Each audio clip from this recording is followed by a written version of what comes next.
What's good, YouTube family? It's your girl Safia. Welcome back to the channel, guys. And today we're here with a different video. So today I'm going to be showing you how to make some Johnny cake, aka fried dumpling. Now I've went ahead and measured out everything, guys. So I don't measure out the milk as yet. We're gonna do that after, because usually when I'm making this, I don't normally measure anything, guys. Alright, so I'm trying to do some measurements so you guys can see what the process is like making some nice fried dumplings.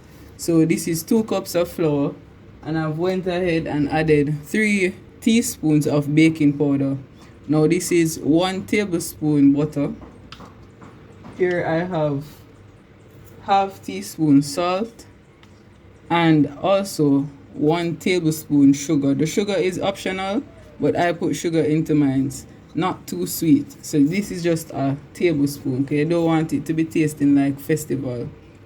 Now I have some milk over here, and I'm probably going to be putting roughly a half cup or maybe even less, because I'm going to be using milk and water to make this.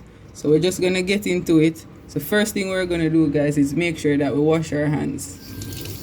My hands is clean already, but I'm giving it a wash just the same. Alright, just get that dried.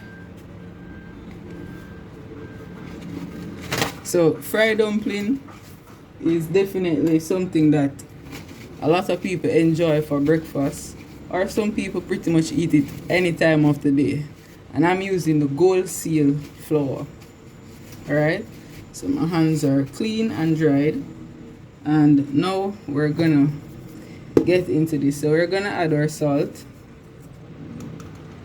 and our sugar. I'm gonna just mix that all in, and now we're going to add our butter. This is actually margarine, guys. So this is a tablespoon of margarine, chiffon butter.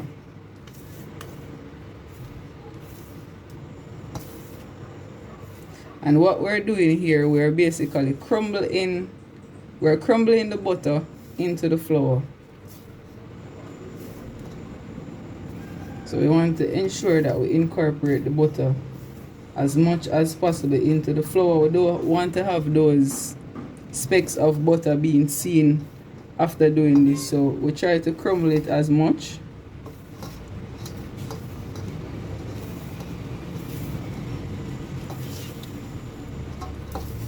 Now with fried dumpling, it's somewhat technical at times for most people, because sometimes they add too much butter, or they add too much baking powder, or too much sugar.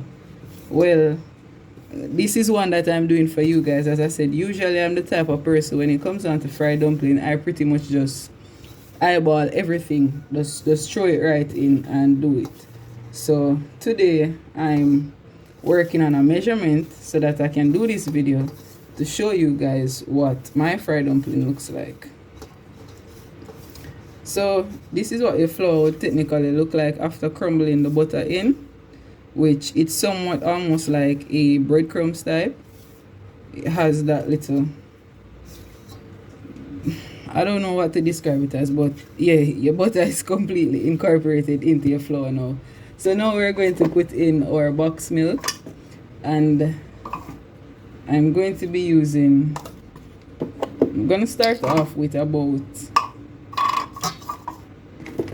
a quarter of box milk first, which is roughly 2 ounces, about 2 ounces there. I'm gonna add that in, just kind of slowly work the flour in.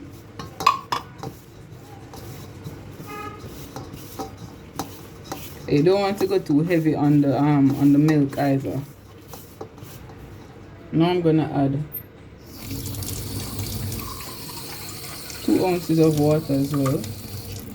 So I'm doing this gradually, as I said, guys, because usually I don't measure my ingredients when I'm doing fried dumpling.